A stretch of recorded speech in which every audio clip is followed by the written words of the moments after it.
Alloh taolo osmon yerni o'lchov bilan yaratdi, mezon bilan. Bu o'lchov adolat. Adolat bilan osmon yer va butun koinot qoyim bo'ladi. Astagfirullah.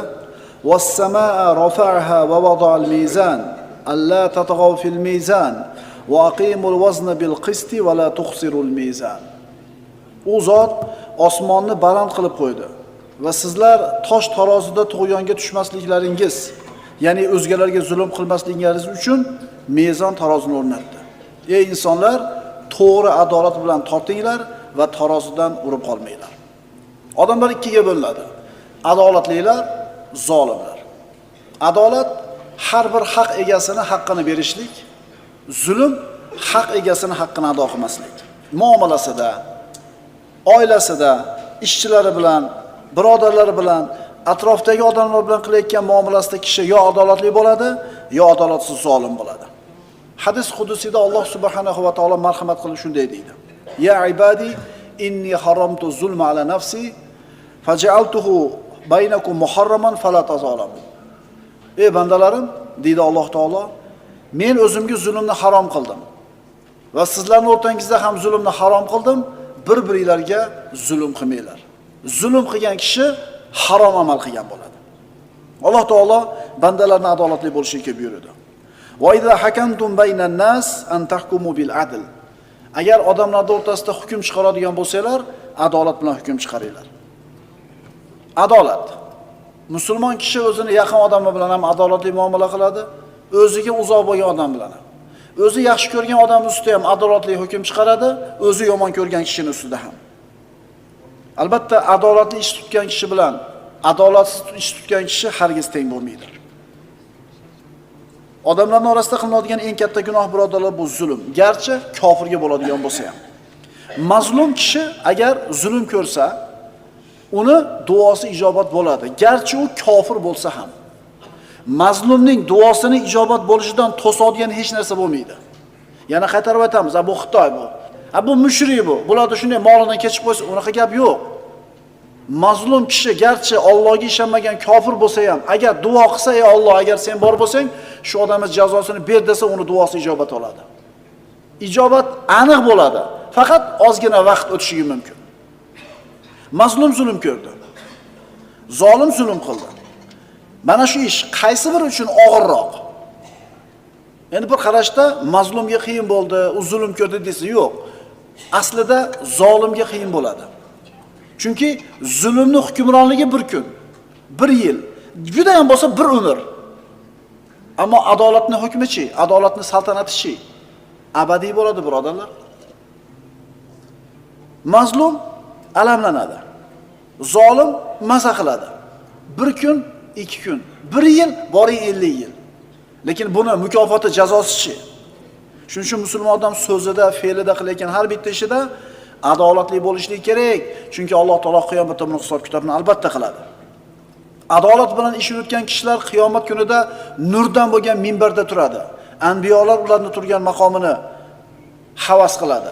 Rahmonning o'ng tarafida turadi. Payg'ambarimiz sollallohu alayhi vasallam aytganlar, 7 toifa inson hech qanday soya bo'lmaydigan kunda, qiyomat kunida Allohning arshini soyasida turadi. Shulardan birinchisi imamun adilun degan Rasululloh. Odil boshliq, adolat bilan ish yuritadigan boshliq. Chunki bunday boshliq bu davlat rahbari bo'lsin, biror korxonaning rahbari bo'lsin, oiladagi ota bo'lsin. Qo'l ostidagilar bilan adolatli ish qilishli birodarlar Allohning arshini soyasida turishlikka olib boradi. Oson ish emas bu. O'shuning uchun birinchi aytilinyapti-da, Allohning arshini soyasida turadi. Adolatli ish qilishlik. Banu Mahzum urug'idan bo'lgan bir ayol Nabiy sallallohu alayhi vasallam zamonlarida o'g'illik qildi. Shariat bo'yicha qo'li kesilishligi kerak.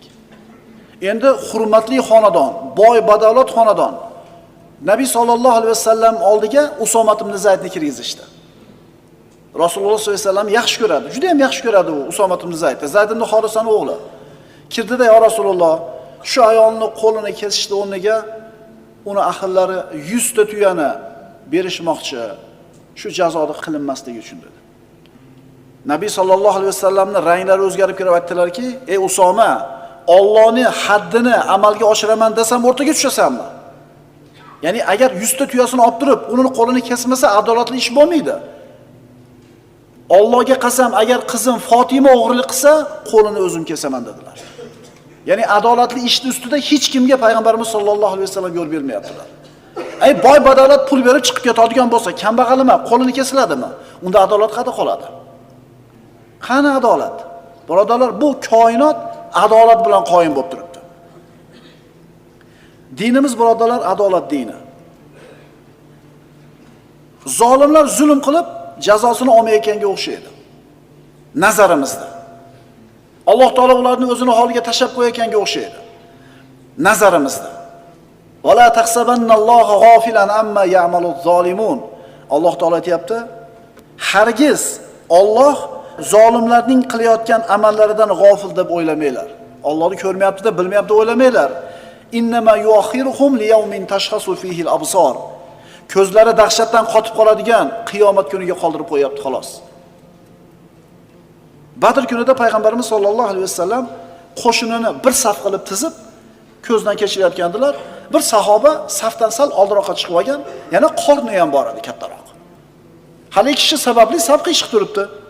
Rasululloh sollallohu alayhi vasallam qo'ldagi tayoq bilan qoniga yengilgina urdilarda, istofdi, ya'ni safga kir dedi. Hali kishining ismi Savod ibn G'ozi edi. Ajib so'zni aytdi. Ya Rasululloh, jonim og'ritdingiz, qasos olaman dedi. O qasddan urgani yo'q, shuni yengillab urib qo'ydi. Sahobalar, "Ey, nima deyapsan? Axir bu zot Rasulullohki." "Ha, nima bo'pti?" dedi. "Jonimni og'ritdi, qasos olaman" dedi. Rasululloh rozi bo'ldilar, tayoqni qo'liga berdilar.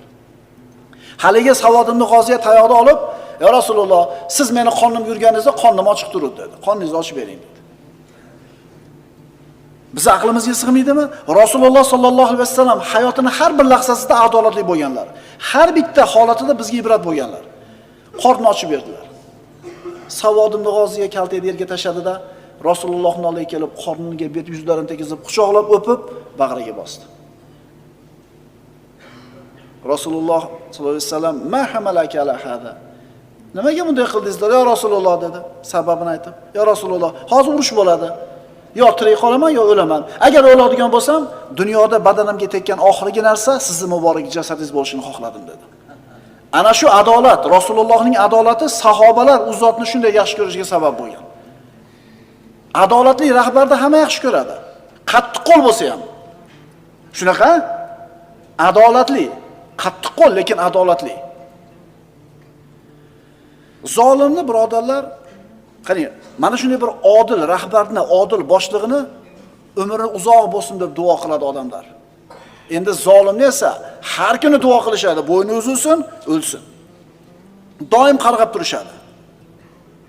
Umar ibn Xattob roziyallohu anhu davrida mana Forsning qo'mondonlaridan bo'lgan Hurmuzon Madinaga olib kelindi. Musulmonlarni rahbarini ko'rsatgan, rahbarini ko'rish kerak. Keldi, qarasa bir kishi xurmo daraxtining oldida ko'chada qo'riqchisi sochsiz uxlayapti. Endi bu Forsdek katta mamlakatni qo'mondonlaridan, generallaridan, u bularni Fors mamlakatini yakson qilib tashlaydigan mamlakatning rahbari ham bir narsa bo'lish kerak uni nazarida. Ammo boyagi daraxtda yotib uxlayotgan odamni ko'rdi-da, "Mana shumi Umar?" dedi.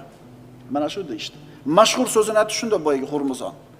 Hakamta, adilta, aminta va nimta. Hukm yurgizding. Adolatli bo'lsan, xotirjam bo'lsan, ko'chada uxlabsan dedi. Sulaymon ibn Abdul Malik, Banu Umayyaning ulug' xalifalaridan. Kunlarning birida masjidda namozxonlarda orasida turib borar ekan, namozxonlarda orasida turar ekan, bir kishi turdi-da, "Ey Sulaymon" dedi. "Ey Sulaymon, azon jarchi kunidan taqvo qilgin" dedi. Xalifa, azon kuni, jarchi kuni nima kun? Haligi odam javob berdi. Fa'azzana muazzinun baynahum alla'natallohi alaz-zolimin. Bas ularning o'rtalarida bir jarchi zolimlarga Allohning la'nati bo'lgay deb jar solur. Qiyomat kunidan qo'rq dedi. Xalifa, mana shu xalifa shu ummatning ichidagi hamma odam haqida qiyomat kunida javobgar bo'ladi. Xalifa buni o'ylab, buni eslab yig'ladi. Zolimlar adolat qilmaydi birodarlar. Zolimlar odamlarning haqlarini bermaydi. nohaqdan yo'lini qilib yeyoradi. Har bittamiz zolim bo'lib qolishimiz mumkin. Usta ishlatdingiz uyingizda, arzimagan bir bahonani qilib turib, pulini bermasdan chiqarib yubordingiz. Endi albatta beayb Parvardigor, ustani bir xatida bir kamchiligi bo'ladi ishida. Shuni pesh qilib turib haydab yuboradiganlar bor. Bormi puliga otilgan ustalar oramizda? U ertaga beraman, indinga beraman deb mutul cho'zmayapti. Bermayman, bola yo'qol degan. Qo'lingdan kelgan ish yo'q. Nima qila oladi bu bechora? Va sayalamul ladina zalamu ayyamun qalbin yanqalibun. Bunaqa zolimlar bizning tilda chuchorani xom sanayapti. Zolimlar esa yaqinda oqibati nima bo'lishligini, o'zlarining oqibatini bilib olishadi qiyomat kunida. Bandaga berilgan fazilatlar ko'p. Rostgo'ylik, omonatdorlik, ahdiga vafo qilish. Mana shu fazilatlarning ichidagi eng go'zali odil bo'lishligi. Farzandlarning o'rtasida adolat qilgan ota yoki adolatsizlik qilgan ota. Xotin 2 ta 3 ta bo'lsa, ularning o'rtasida adolat qilgan erkak yoki zulm qilgan erkak. Bular hech qachon teng bo'lmaydi. Odamlarni ishlatib, pulini bermayotgan odamlar yaxshilab eshitib qo'ysin. O'sha uyda o'tirishi bor. O'sha uyda baraka topishi bor. O'sha uyda bola chaqasini unib o'sishi bor.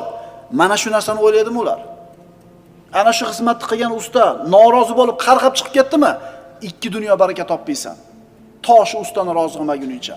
Shuning uchun payg'ambarimiz sollallohu alayhi vasallam aytganlar, ustani ishlatib, peshonasidagi teri qurimasdan turib pulini beringlar, haqqini beringlar. To'g'rimi?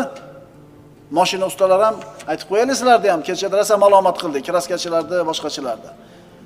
Ishlatib qo'yib, bir yurib kerak deb chiqadi, bo'ldi, yo'q shu bilan. Zapchasi ham o'zi kim qo'ygan? Usta olib qo'ygan. Zulmdan qo'rqaylik birodarlar. Umar ibn Hattob roziyallohu anhu davrida Misrga Amr ibn al-Os roziyallohu anhu vali bo'lgan. Misr musulmonlarning qo'lida, qibtiylar bor, musulmon bo'lmagan u yerda. Amr ibn al-Os vali, uni o'g'li bir qibtiy bilan musobaqa o'ynashadi. Otda chopadimi, o'zi yuguradimi, qibtiy yengib qo'yadi uni. Shunda haligi valini o'g'li qamchi bilan uradi haligi qibtiyni. Nimaga meni o'ryapsan desa, biz deydi, hurmatlilarning bolalarimiz, Ibnul Akramiyin dedi. Hurmatli odam bolasiman, nima deysan dedi. Endi ko'ring, Umar ibn Xattobning odilligiga ishongan ana shu misrlik bordi Madina Munawvaraga. Amr ibn al-Osni o'g'lining ishidan shikoyat qildi. Otasi bilan bordilar bir rivoyatda. Umar ibn Xattob roziyallohu anhu eshitib turib chaqirtirdi valisini. Ota bola keldi. Chaqirdi. Urdingmi buni? Ha, urdim. Zulm qilsan. Ha, zulm qildim. Nimaga urding? Uzring bormi? Uzri yo'q. Sen hurmatli odamning bolasi bo'lganing uchun urdingmi? Tayoqni berdi. Ur dedi. Ur hurmatli bolasini dedi. Misrda yashaydigan musulmon bo'lmagan qibti musulmonlarning odil ekanligini, Umar ibn Xattobning odil ekanligiga ishonchi qattiqligidan shu joydan shu joyga kelyapti. Birodarlar, dinimiz islom dini. Alloh taolo siz bilan bizga buyuradi. Ya ayyuhallazina amanu kunu qawwamina lillah shuhada bil qisti va la yajrimannakum shana'anu qawmin ala alla ta'dilu. I'dilu huwa aqrabu lit taqwa. Ey mo'minlar, qarang, Alloh namoz o'qidi-da. Buyruqmi bu? Buyruq bajarish kerak, farz qilmasangiz gunohkor bo'lasiz. Roza tutdi-da. Tutyapmiz-a? Xuddi shunga o'xshagandek Alloh taolo adolatli bo'l deb ham buyurdi. Agar adolatli bo'lsak, 2 dunyoda saodat topamiz. Ey mo'minlar, Allohning o'zi uchun haq yo'lni tutguvchi, adolat bilan shahodat, guvohlik berguvchi bo'lingiz. Biror qavmni yomon ko'rishingiz sizlarni adolat qilmaslikka tortmasin. Adolat qilingiz, taqvoga mana shu narsa yaqinroq. Bir odamni yomon ko'rganligingiz uni zarariga guvoh berishingizga sabab bo'lmasin. Bir odamni yaxshi ko'rmayotganligingiz adolat bilan hukm chiqarmaslikka sabab bo'lib qolmasin. Mana o'zimizga deb boshqacha hukm chiqarasiz, mana bizdan emasda boshqacha hukm chiqarasiz. Adolatsizlik birodarlar insonda tabiat ko'tarmaydi. Musulmon ham, kofir ham. Musulmon ham, kofir ham nimani yaxshi ko'radi? Adolatni. Rasululloh sollallohu alayhi vasallam aytganlar, qozi 3 xil bo'ladi. Shundan ikkitasi do'zaxda, bittasi jannatda. Ikkitasi adolat bilan hukm qilmaydi. Ular do'zaxda, bittasi adolat bilan hukm qiladi. Shuning uchun salaf solihinlar ilmli bo'lgan, taqvoli bo'lgan, shu mansabga loyiq bo'lgan, qozi bo'l desa qochib yurishgan. Qiyomatda birodarlar, ikkita odamning o'rtasida hakamlik qilmaganingizga xursand bo'lasiz. Ikkita odamning o'rtasida hakamlik qilganingizga pushaymonsiz. Davud alayhisolamning qissasini Alloh taolo siz bilan bizga Qur'onda keltirib, bizga ta'lim beradi. Ikki kishi kirdi. Davud alayhisalom ham nabiy, ham podshoh, ham qozi. Xulosasi bir kishi ikkinchi kishidan shikoyat qilyapti hamrohidan. Buni 99 ta soliq qo'yi bor, meni bitta soliq qo'yim bor. Bittani haydab men ham chiqardim, 99 tani haydab u ham chiqaradi. Bittaga olib olib yurasanmi? Meni qo'ylarimga qo'shib qo'y dedi. Qo'shib qo'ydim. Keyin qo'yimni ber desam, qo'yimni qaytarib bermay qo'ydi dedi. Shunda Davud alayhisalom seni hamrohing senga qo'yini tortib olib zulm qilibdi dedi. Shunda ikkinchi kishi aytdi: "Ey Davud, to'xtang, mendan ham eshiting" dedi. Ya'ni Davud alayhisalom xatoga yo'l qo'ydi, ikkinchi tomonda so'zini eshitmadi. Bitta odamni bitta ko'zi o'yilib kelib, "Meni falonchi ko'zim o'yib oldi" desa, hukm chiqarmay turing, u ham kelsin. Ehtimol uni ikkala ko'zi o'yilgandi deganlar Rasululloh sollallohu alayhi vasallam. Davud alayhisalom xatosini tushundi. Va donna Davudu annama fatannahu fastaghfara robbahu va kharra rakian va anab. Davud biz uni imtihon qilganimizni bildi-da, Parvardigoridan mag'firat qilishni so'radi va sajdaga egigan holida yiqilib tavba tazarru qildi. Davud alayhisalom bilmasdan beqasd xato hukm chiqarib qo'yib, istig'for aytib sajda qilyapti. Bilmasdan beqasd xato qilib qo'yib, tavba qilib sajda qilyapti. Endi bilib turib, dokumentlarni tekkizlab turib, bir odamni haqqini zulman olayotganlarda ahvoli nima bo'ladi? Mana shunaqa ish qilayotgan odamlarni qaranglar, oqibati nima bo'lyapti? Agar hozir bo'yni uzilib ketmagan bo'lsa, qarab turing. Bolasidan tortib qoladimi? Sog'ligidan tortib qoladimi? Yoki bir boshqa joydan albatta mazlumning duosi ijobat bo'ladi. Al-yawma tujza kullu nafsin bima kasabat la zulmal yawm innalloha sariul hisab. U kunda, qiyomat kunida har bir jon o'zi qilgan ishi amali bilan jazolanur. Bu kunda hech kimga zulm qilinmas. Chunki u Alloh taoloning ilohiy mahkamasi. U yerda hech kim yolg'on gapirmaydi. Hech kimga yolg'on guvohlik o'tmaydi. Har bitta odam qilgan ishiga aniq ravshan jazosini yoki mukofotini oladi. Alloh taolo aytadi: "Va in kana mithqala habatin min khardalin atayna biha va kafa bina hasibin." Qiyomat kunini qarang. Agar bitta ignezi birov zulman tortib olgan bo'lsa, albatta qiyomat maydonida hisob kitob qilinadi. Bir so'mingizni zulman tortib olgan bo'lsa, qiyomatda albatta hisob kitob qilinadi. Agar hardal o'simligining urug'idek amal bo'lsa, yaxshidir, yomondir. O'shanada keltirurmiz. Biz o'zimiz yetarli hisob kitob qilguchidirmiz. Bitta tugmasini, bitta ignasini olgan bo'lsa, qiyomatda albatta hisob kitob qilinadi. Endi millionlagan pullarni shuni yutib o'rayotganlarning ahvoli nima bo'lar ekan, birodarlar? Ajib, zulm bilan pul topayotgan odamlarni tajovuz qilib, moliga, nomusiga, joniga tajovuz qilib, zulman pul topayotganlar katta pul topib turib, shu ishni qilmasam men pulli bo'lmas edim, deydi-da bechora. Voy, sen shu ishni qilmasdan boshqa ish qilganingda ham shu pul bugun qo'lingga kelardi. Sen faqat harom joydan olding. Chunki xuddi shu zulmni qilib boymayotganlar ham bor-da, to'g'rimi? U rizqiga yozgani uchun shunaqa boylikka ega bo'ldi. Afsus, o'lchovlari, tushunchalari adashib qolgan, xato bo'lgan odamlar. Imom Zahabiy Kaboir kitobida bir qissani keltiradi. Bir miskin ayol o'zini bir kapasida yashar edi, kichkinagina kulbasida. Yolg'iz o'zi yashaydi, hech kimisi yo'q. Ertaman chiqib ketadi, tirishligini o'tkazgani zo'rg'a bir non topadi, keladi, yotadi. Ertaman chiqib ketadi, tirishligini zo'rg'a o'tkazadigan bitta kampir. Shu kampirni kulbasini yoniga bir katta boy, badavlat, mansabdor odam katta qasr qurdi. Qasri bitta. Qasrga kirib bir aylanayotib turib, derazasidan qaradi, hali kampirni kulbasiga ko'zi tushdi. Boyagi zolim boydi. Nima bu dedi? Aytishda bir kampir bor, yolg'iz yashaydi, shu kulbada tirishligini o'tkazadi, ertaman chiqib ketadi, kech payt keladi. Bu kulbasi meni qasrimni ko'rinishini buzyapti. Buzib tashlaylar. Qanday buzib tashlaymiz bular? Buzib tashlaylar. Buzib tashashdi. Hali kampir tirikchiligi bilan chiqib ketgan. Kechki payt qaytib keldi. Qarasa kulbasi yo'q.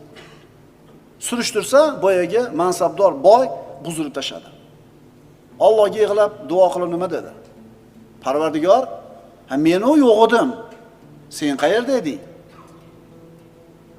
Meni yo'q edim. Sen qayerda eding? Qarab turmadingmi? Duo ibodat qildi. Hech qancha vaqt o'tmadi, yer yutdi, uyini ham, o'zini ham qo'shib. Mazlumning duosidan qo'rqish kerak, birodarlar.